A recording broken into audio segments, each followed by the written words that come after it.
வணக்கம். என் பெயர் ரத்னா. நான் பாண்டிச்சேரியில் இருக்கிறேன். கேபி நாராயணியம் பேட்ச் 2வில் கோவை புவனா மேடத்திடம் நாராயணியம் கற்றுக்கொள்கிறேன். அவர்களது இந்த இறை சேவை மென்மேலும் தொடர இறைவன் அருள் புரியட்டும். நான் பாடப்போவது 9 மற்றும் 27வது தசகம். முதலில் 9வது தசகம், சிருஷ்டி வர்ணனை, அஷ்டபதி ராகம். स्थित स कमलोद्भव दवगिनाभिभङ्गेरुहे कुदस्वितमम्बुतौ उदितं यद्यनालोकयन् तदीक्ष्णकुतूहलात् प्रदिदिसंविवृत्ताननः सदुर्वदनतामगात्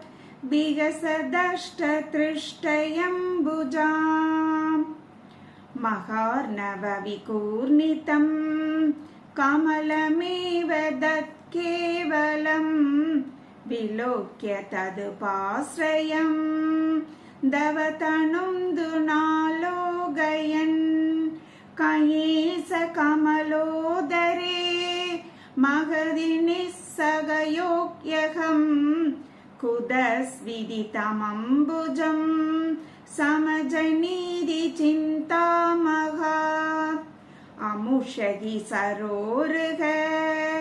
किमपि कारणं सम्भवेत् इति स्म कृतनिश्चय सकलु नालान्द्ररात्मना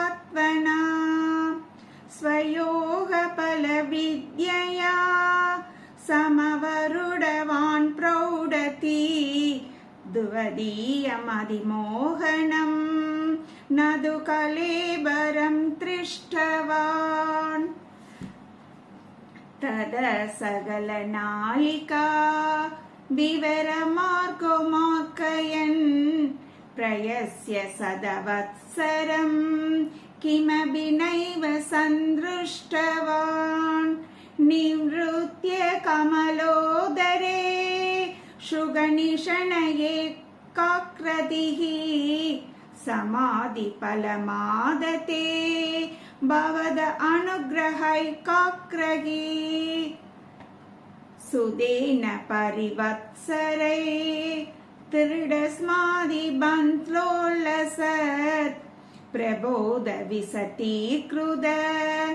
सकलु बत्मिनी सम्पवः अतृष्टसरमद्भुतं दवगिरूपबन्धसृसा वियसष्टपरिदुष्टति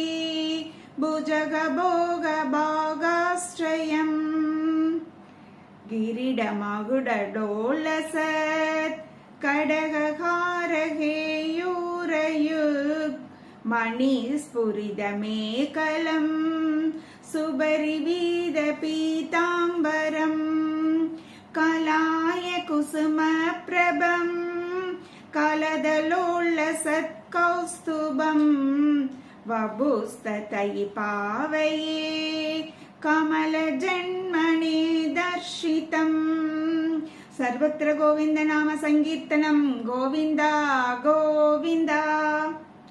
श्रुति प्रगर दर्शित प्रसुर वैभव श्रीपते हरे जय जय प्रभो पदमुभैषितिष्ठ यात्रिसो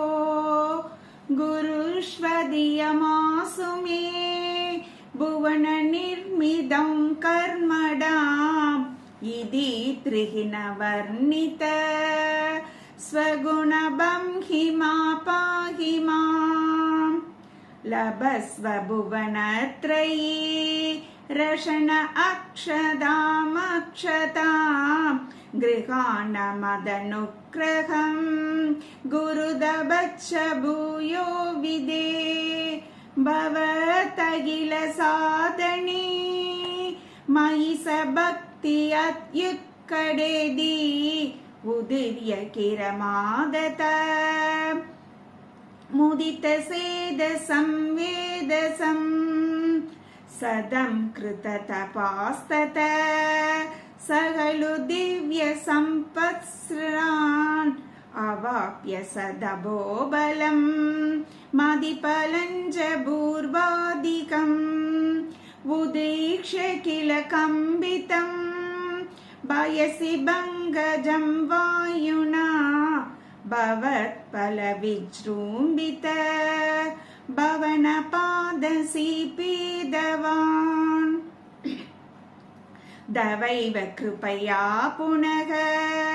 सरसिजेन तेनैव स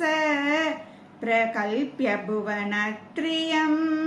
प्रभवृत्ते प्रज्ञानिर्मितौ तदाविद कृपापरो गुरुमत्पुराधीश्वर द्वमासि परिपाहि मां गुरुदयोक्षिदैरीक्षिदैः ஸ்ரீஹரே நமக. 27வது தசகம் அமிர்த மதனம் கல்யதாம் ராகம். दुर्वासासुरवनिताप्य दिव्यमाल्यं सक्राय शुभमुपताय तत्र भूयः नागेन्द्र प्रतिमृदि देशसाभचक्रं काक्षान्तिस्वदितर देवदां सजानां साबेन प्रदित जरेद निर्जरेन्द्रे देवेष्वप्यसुरजिदेषु निष्परेषु सर्वात्या कमलजमेत्य सर्वदेवाः निर्वाण प्रभव समं भवन्तम् आपुः ब्राह्मत्ये सुदमहिमासिरं तदानीं प्रादुष्यन् वरदपुर परिणताम्ना हे देवातिथिजकुलैर्विदाय सन्निधिं पीयूषं परिमदतेदि पर्यसात्वं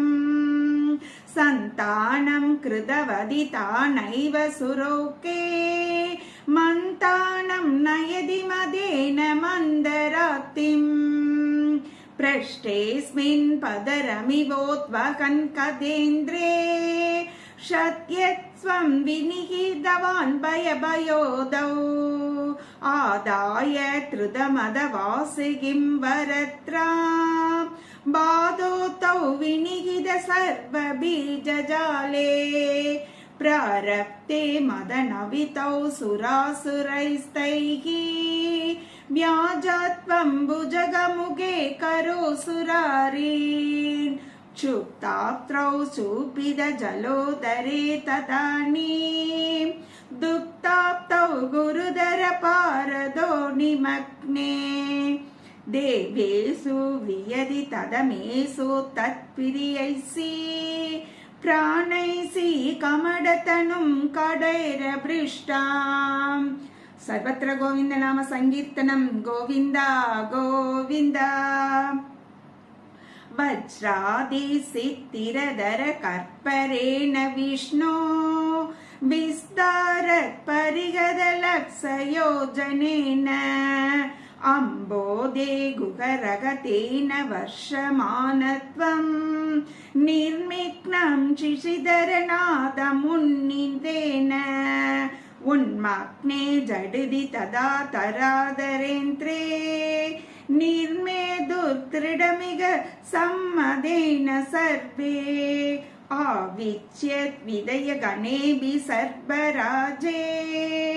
वैवच्यं परिसमयन् आविसृतस्तान् उत्ताम प्रमण जवोत्नमद्गिरिन्दर नियस्तैगै स्थितितरतर हस्तपङ्कजं द्वाम् अप्रान्ते विधिगिरि सदाय प्रमोदात् उत्प्रान्तानुनुवरुबान्त पुष्पवर्षाः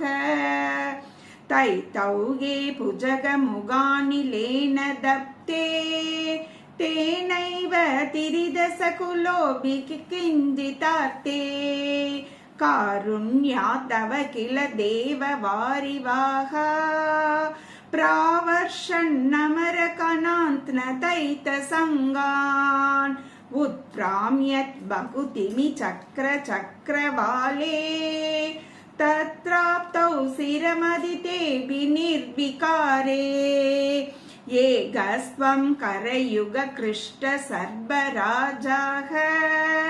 सम्राजात् भवनपुरे स पाहि रोगान् सर्वत्र गोविंद नाम संकीर्तनम गोविंदा गोविंदा नारायण अखिल गुरु भगवान नमस्ते।